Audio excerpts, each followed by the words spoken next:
Hi, I'm Emilio Franchi, Senior Product Manager for Anritsu and the BTS Master. Today I'm going to show you how to make a PIM over CPRI measurement. We have a AVU emulator, radio, and amplifier, and then we have that attached via fiber optic cables to the BTS Master. So we'll go through the measurement and show you the result. So now we're going to make the PIM over CPRI measurement. We're starting off in the CPRI RF mode, and to go to the PIM over CPRI, you press PIM over CPRI. It takes a few seconds to get into this mode. Once we get into this mode, you'll see at the very top our PIM 8 button. Press the PIM 8 button. It is our one-stop place where we can do the complete setup. So we're going to start off with the site configuration. So for this demo, we'll do a 2x2 MIMO configuration. I'm going to set my PIM desense pass-fail limit at 2 dB.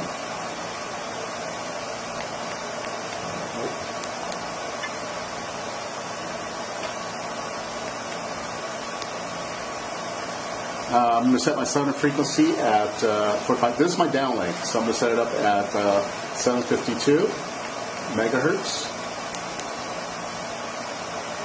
My downlink AXC containers are going to be 0 and 1.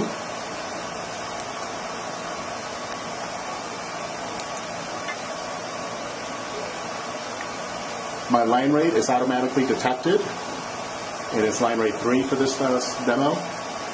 We're going to simulate a Alcatel-Lucent Nokia radio. So we press the button and all of the setups for that radio are downloaded.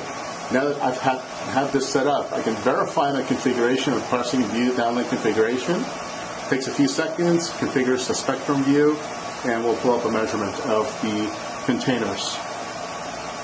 And we can see that I see a yellow and a green on the screen, so I have both of them correctly configured. If they're not configured correctly, you can actually edit them right here. You can actually change the AXC container group. So if it's incorrect, you can go here, but you can go back to the original one with just 1, and we're good to go. And then you just press back, and then back to PIM 8, and it'll get us back to the configuration. Now we can do the downlink or the uplink. In this case, it's going to be 781. Oh, by the way, my bandwidth for this measurement is 10 megahertz. I'm going to have the same AXC container groups here.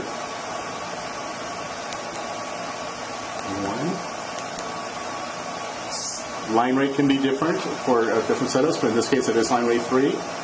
Again, I'm going to use my Nokia radio configuration.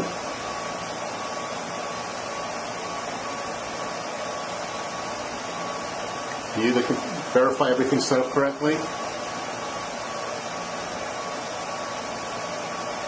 Let's see.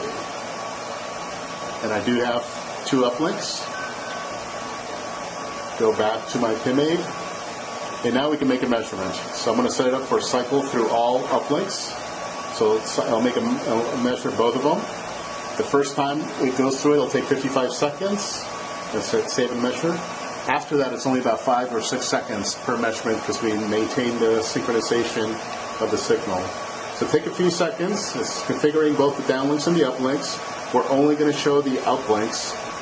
We have a table down here. The first time you run it, you're going to get this blank purple trace, but basically you will get to the results the first time the measurement finishes. So here we have the measurement state. It's telling me that it's acquiring the signal. So this is where it's trying to synchronize both downlinks to the uplink. We're trying to do a real-time measurement, so we have to synchronize everything in time. And once it goes from acquiring, it'll switch over to the measurement mode. And it's going to take a few seconds to do that. Now it's measuring.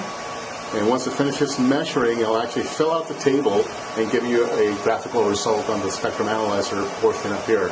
So like I said, it takes about 55 seconds. The majority of that is synchronizing those 2 downlinks to the uplink. But then it maintains that information in memory, so it doesn't have to do that the second time around. So there we go. We got our pass fail is a fail because we got a 6.83 or 6.63 dB PIM desensitization number. We got our uplink power and downlink powers in dBm. I also have my location is telling me that I have an internal PIM problem, and our setup, we did set up our PIM load internal to the antenna system. So now you get the light blue is actually your uplink signal. The purple is the PIM within that uplink signal that is calculated based on all the downlink and uplink.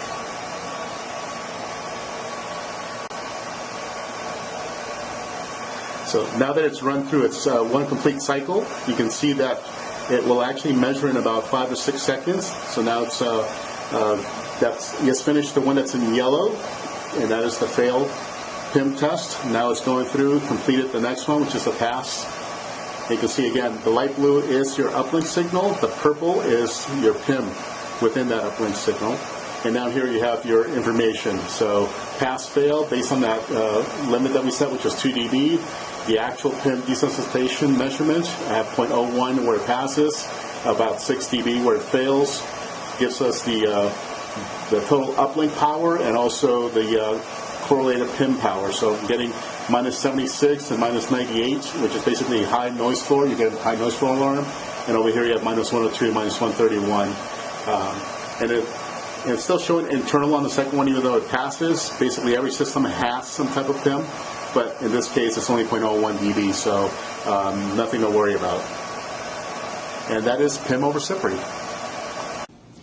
Thank you for watching our demo of PIM over CPRI. You can download the app note for making the PIM over CPRI measurement on Anritsu.com. Thank you.